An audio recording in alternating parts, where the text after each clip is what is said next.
Hello everyone.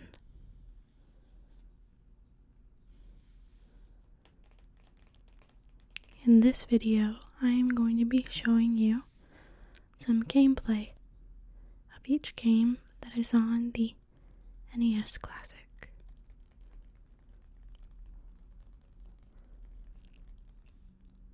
While you watch the gameplay, I am going to be reading to you from this book.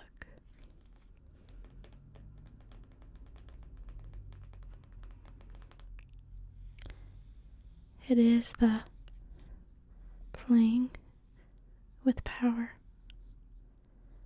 Nintendo NES Classics.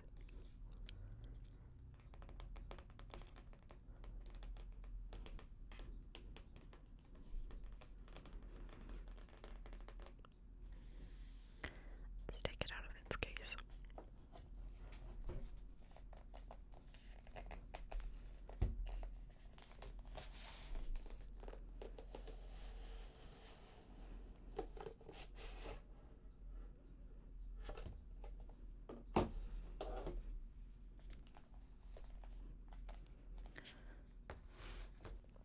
So,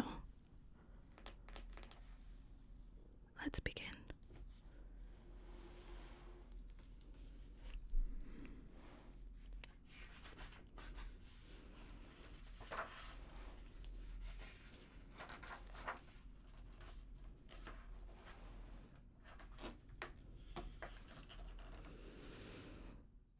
Forward by Don James, Executive Vice President of Operations, Nintendo of America. Just out of college, I was picking up a letter of recommendation for the work I had done designing a coin-op cabinet for Far East Video, which had become the fledgling Nintendo of America. They offered me a position as a warehouse manager, and I thought, sure, it's a job. That was 35 years ago. One of my first memories as a Nintendo of America employee is looking at a game called Donkey Kong in our lobby, and along with our president, coming up with the name Mario for the main character, who was then called Jumpman. Yeah, I'm one of the two guys who named Mario. We took a big gamble kickstarting the US home video game industry after it had crashed in the early 1980s. It took a lot of time and effort by many loyal and dedicated Nintendo employees. I was one of the employees who moved to New Jersey for 3.5 months to launch the Nintendo Entertainment System into the New York market. It was an experience I will never forget. The Nintendo warehouse was located in Hackensack, New Jersey, and it was, to say the least, sparse on amenities. There were rats and snakes inside the building, and we even had a barrel of some sort of dangerous, toxic substance roll into the parking lot, which an individual in a hazmat suit had to come and take away. Hence, we all referred to our warehouse affectionately as rats and snakes and toxic waste. A small team built the point of purchase displays at night, loaded them into vans with NES Deluxe bundles, and delivered them to retail outlets. Every morning, we would all gather at a huge map of the New York area, which included Long Island, and New Jersey, and plan the routes each of our 4 vans would take. The vans left full and returned empty, only to repeat the whole process the next day. In those 3.5 months, we worked 18 hours a day, 7 days a week. When we were adapting the Japanese Famicom into what would become the Nintendo Entertainment System, I remember standing in the warehouse, which was filled with coin-op arcade games, and talking to our VP of sales. He said, "Dawn, do you have any idea what will happen to the company if this product takes off?"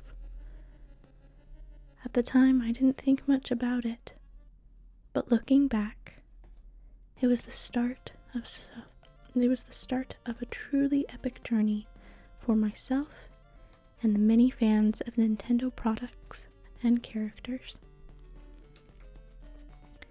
In the years since, many chapters have been added to the Nintendo story.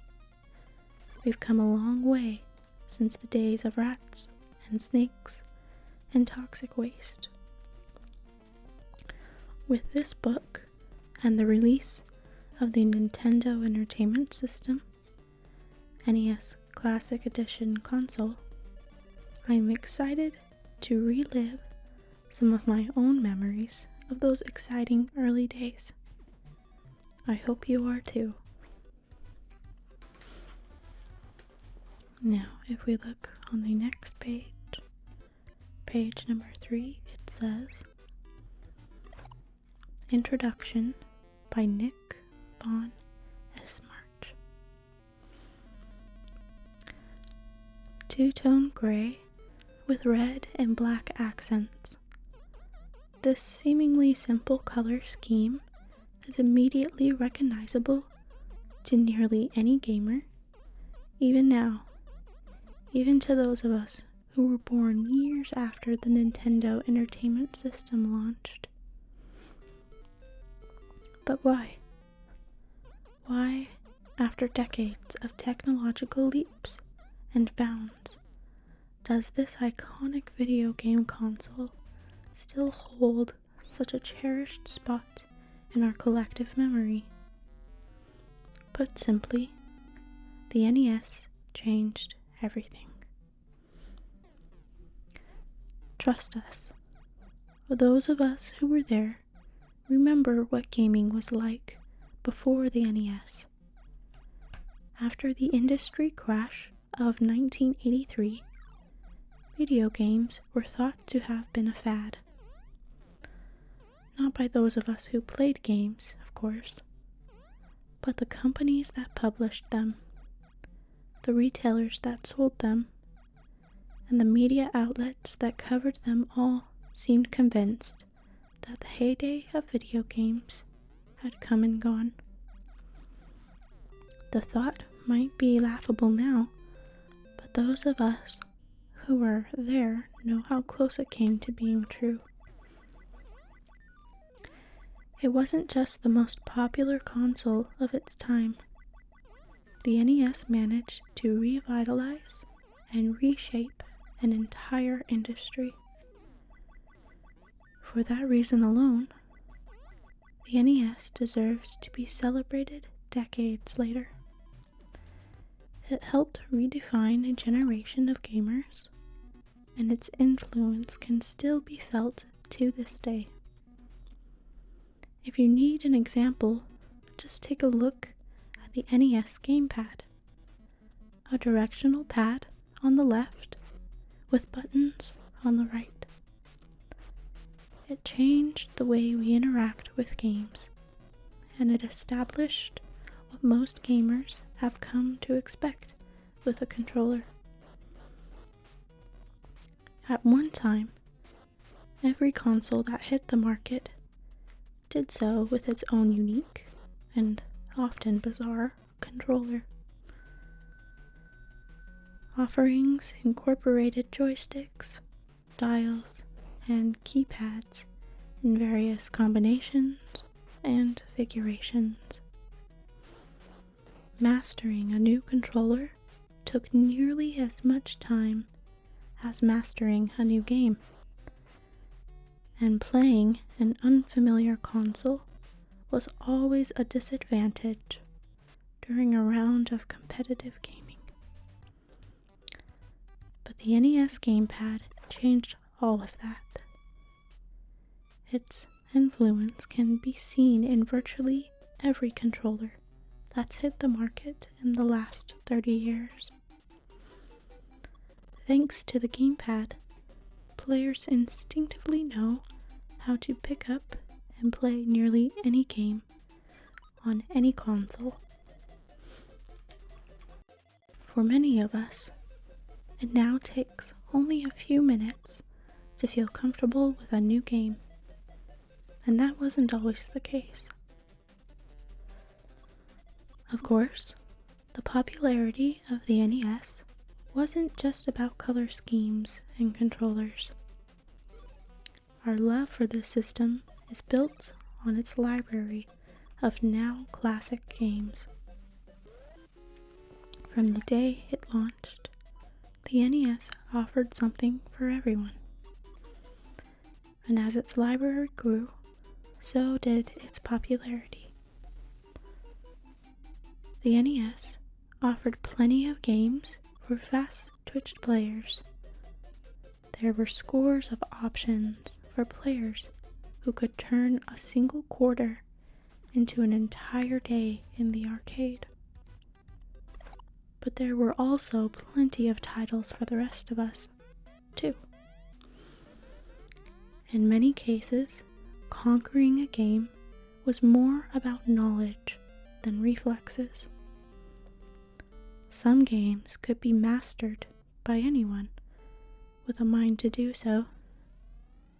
Anyone willing to learn where the available power-ups were located, the order in which they should be collected, and the best times to use them. A missed jump didn't seem quite so disastrous if you knew where those extra lives were hidden. A room filled with hostiles didn't seem so overwhelming if you knew the weaknesses of each enemy. A stray shot didn't matter so terribly when you knew that extra ammunition was stashed just around the corner. Those of us who weren't blessed with remarkable skill could rely instead on preparation and persistence. We were still free to chase the bragging rights that came with high scores and endurance runs, but the NES also offered games that were deeper than we'd come to expect. This diversity helped give the hobby a much broader appeal, and it allowed the NES to grow a fan base unlike anything the industry had ever enjoyed in the past. Gamers might now be preoccupied with frame rates, load times, and console exclusives, but that wasn't always the case. Back then, it seemed that our collective focus was squarely on the games, and all of the biggest games were on the NES. The same notebooks we used in class also contained our hand-drawn maps of Brinstar and Norfair. Graph paper squares were filled in with colored pencil to create pixel by pixel reproductions of Goombas, Nettlers, and Octoroks. Secret passages and hidden rooms were discussed over sack lunches. After school, players exchanged hard-earned passkeys to help each other complete particularly challenging games. Before long, it seemed as though everyone had an NES at home, and everyone had at least one game they knew inside and out.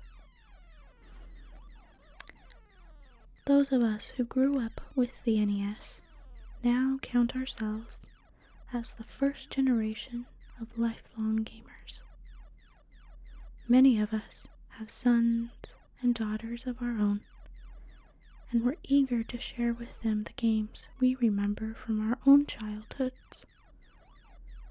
And why not?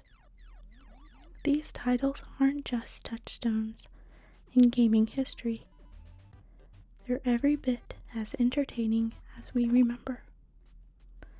A few minutes with an old favorite is enough to make any NES fan remember exactly why they started gaming all of those years ago. Okay, so now I flip the page to page 4, where it talks about the inside story of the NES. And we're going to start with the NES Control Deck. From the outside, the NES Control Deck, or CD, looks like a simple box.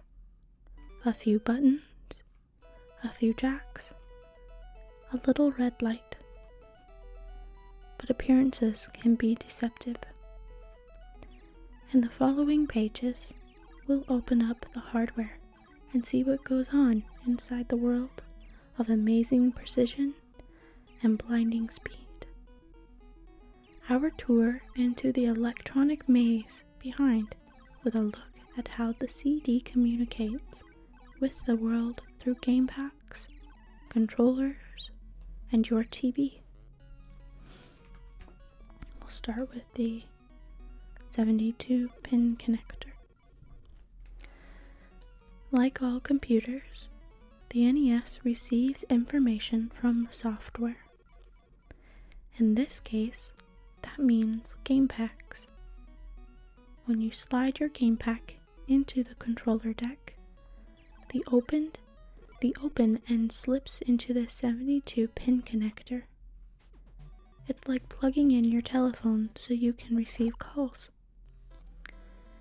Information passes from the microchips inside the game pack through the 72-pin connector and into the central processing unit, or the CPU, of the control deck, or into the picture processing unit, or the PPU, depending on the information and which pin connectors are accessed.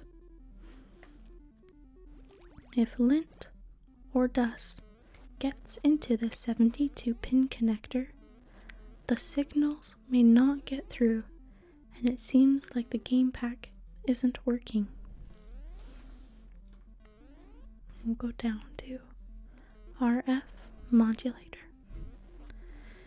Did you know that your NES Control Deck is like a television station? The signal sent by the CD to your TV to create the image of Mario and other characters is the same broadcast by TV stations. The signal is called RF, or radio frequency, and it is generated by the RF modulator inside the CD. But when the PPU creates video information, it sends a composite video signal, the type of signal computer monitors can read. Most TVs receive RF signals. However, so the RF modulator translates the composite signal and sends it to the TV. Strangely enough, once the TV receives the RF information, it translates it back into composite video signals in order to display the picture. Now we'll go down to the controls. The control deck is also connected to the outside world through the controllers. When the CPU needs controller information, it sends a message to a chip in the controller called the shift register. The shift register reads the position of every button on either on or off, then reports back to the CPU on the on or off status of each button. Although it seems like this might take a long time, actually it all happens in less than a 1/16th of a second. Much faster than the human eye can discern. The result is that characters seem to jump at the push of a button.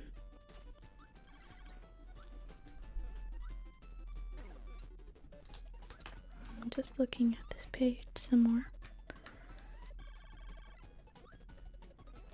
And on the side of page 4, it talks a little bit more about the computer brain, the PPU and the CPU. See, let's go ahead and read those. It says, the computer brain.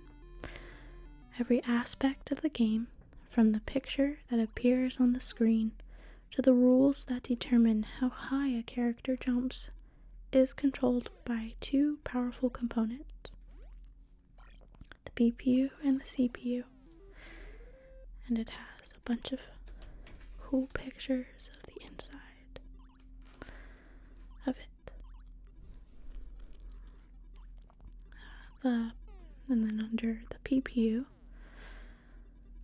the picture processing unit, like the CPU, is located on the main integrated circuit board of the CD. If you open up your control deck, which you should never do, you'd find that it seems to be upside down. The PPU takes digital information from the CPU and Gamepad and converts it into composite video signals that specify the color of every pixel on your TV screen.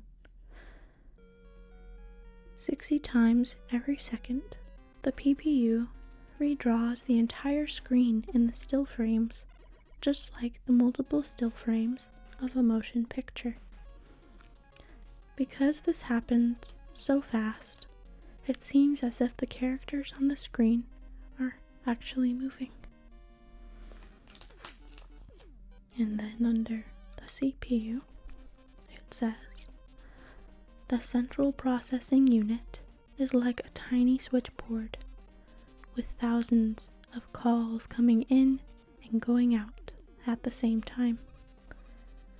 For instance, every 1/16th of a second, or V blank period, when an image has been completely drawn on the screen, the CPU checks for commands called interrupts. The interrupt from the Gamepad may instruct the CPU to ask for the current position of all controller buttons, or it may run some other routine, such as sending out a sound effect command. If you imagine the Gamepad as a cookbook, the CPU would be the cook who follows the instructions for every dish in the book at the same time.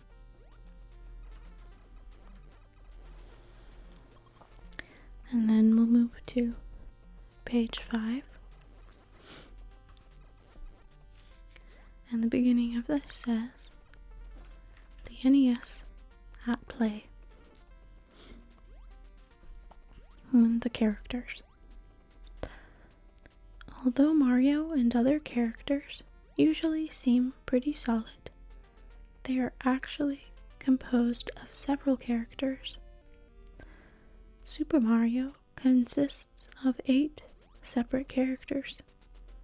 but they are all programmed to appear in a sequence that makes them seem like one unit. Backgrounds are also made up of many separate characters. In fact, every screen has 960 characters. Now under scrolling. The PPU may display only 960 characters, or one screen at a time, but it actually stores twice that amount. In a one-way scroll, new characters constantly replace old characters behind the scroll. This is why in games like Super Mario Bros., the screen can scroll only one way. In Metroid, however, scrolling occurs in two directions, and new characters are continually added in the direction of the scroll. And it shows kind of a cool diagram. A little picture here of the viewing area and how it works with Mario and how it goes two ways with Metroid. And under that picture it says RF versus RGB. Why do RGB, red, green, blue monitors seem to have clearer, sharper pictures than standard television monitors? Information can be lost or distorted by interference during RF transmission. But the RGB signals go straight from CPU to the color guns of the monitor. The NES sends RF signals to the TV, but can also send composite video using the AV cables. Arcade games like the original release of Punch-Out use RGB, and the resulting picture is generally better. And then at the very bottom of the page it says, "Into the future." Just as in the rest of the computer industry, video game technology is racing forward. New 16-bit game systems, like the upcoming Super Nintendo, are leading the way. But what is the real difference between the new systems and the traditional 8-bit systems, like the NES and Game Boy? Speed of processing is the main difference. In an 8-bit system, you can describe 256 individual things such as colors, whereas in a 16-bit system, you can describe 65,536 individual things. The possibilities are tremendous, but the final result, as always, depends more on creative programming than the speed of the microprocessor.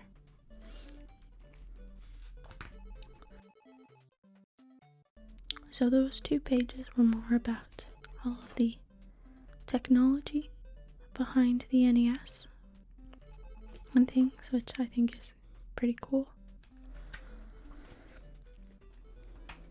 Then if we flip the page 6 and 7, these talk about the first party NES titles that were actually launched on the launch day. There were 17 total,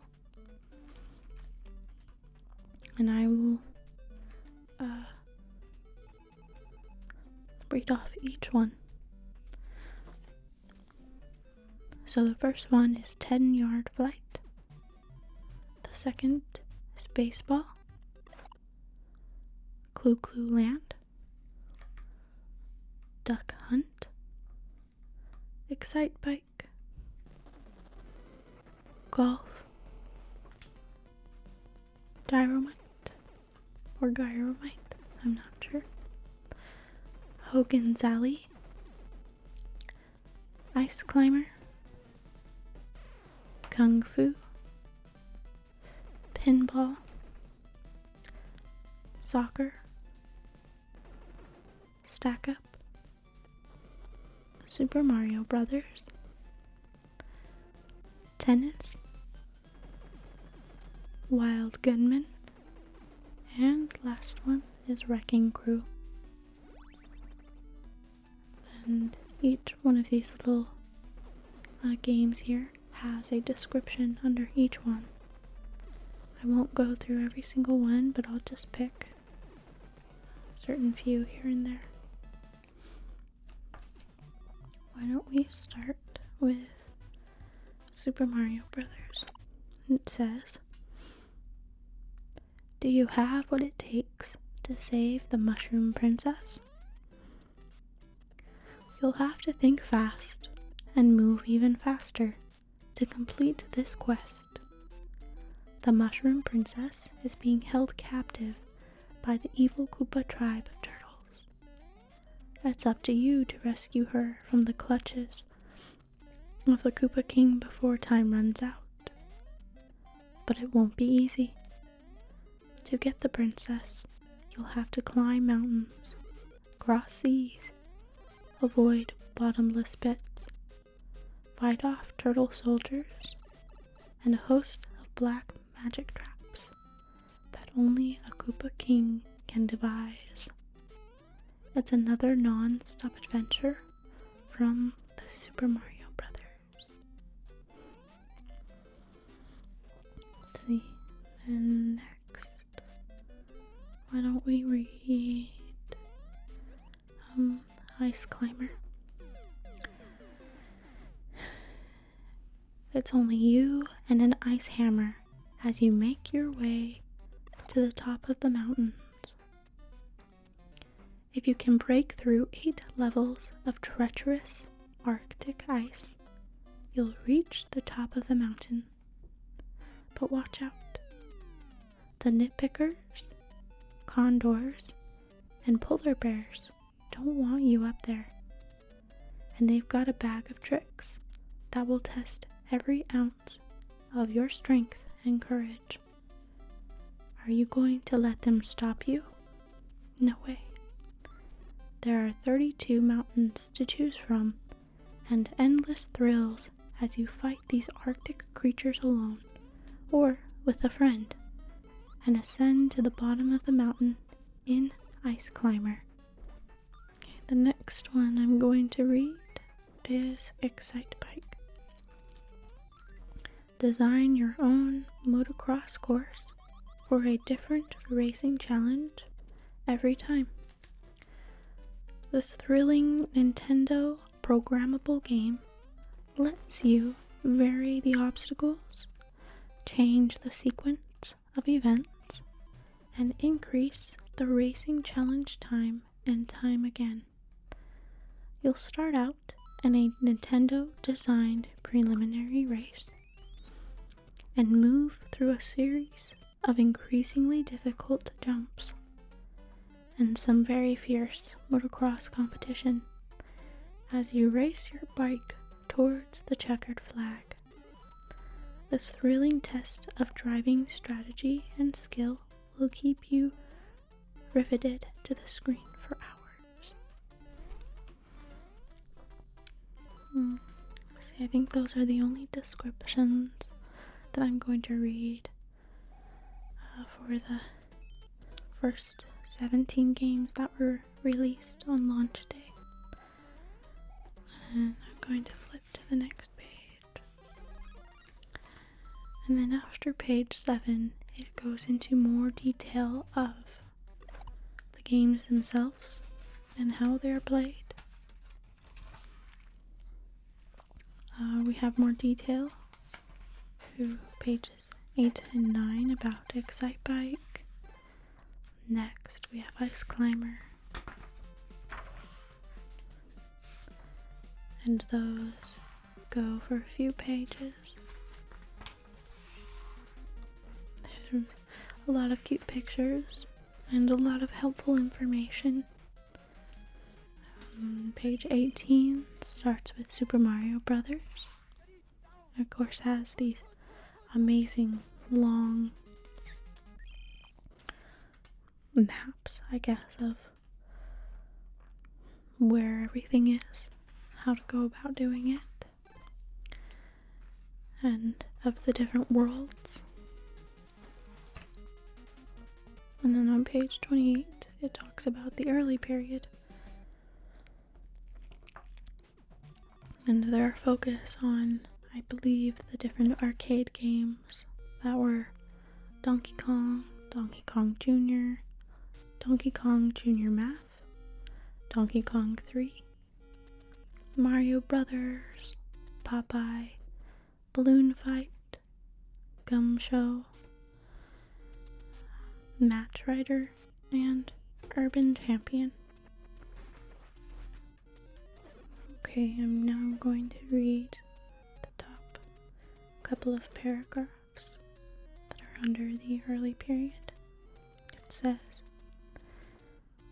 during 1986, Nintendo's focus was to bring arcade-quality experiences to the console market with the NES. It was during this time that we saw ports of popular arcade titles like Donkey Kong, Balloon Fight, and the original Mario Brothers. But not all of the titles released during this time were arcade ports. Nintendo also released a light gun titled Gum Show, a motor racing game called Match Rider, a two-player competitive fighting game called Urban Champion, and several others. Nintendo also started developing relationships with third-party developers who would later become creators of some of the system's most memorable titles. This year was a year of growth for Nintendo. Whether or not the NES would be a success in North America was proven this year with console sales reaching over 1 million total consoles sold. It was the start of something big. Nintendo had begun to turn people's feelings around toward video games, and that positive turn would only grow exponentially from here.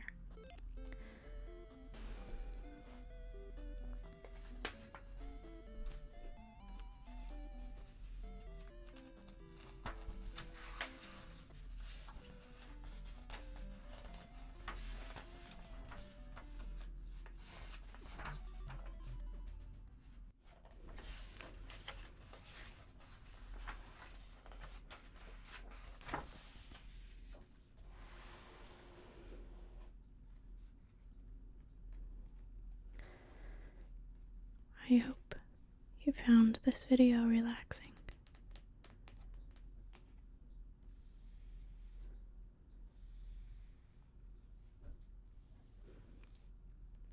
Let me know in the comments if there's any specific game that you would like to see more of from the NES Classic. And I will see you guys in the next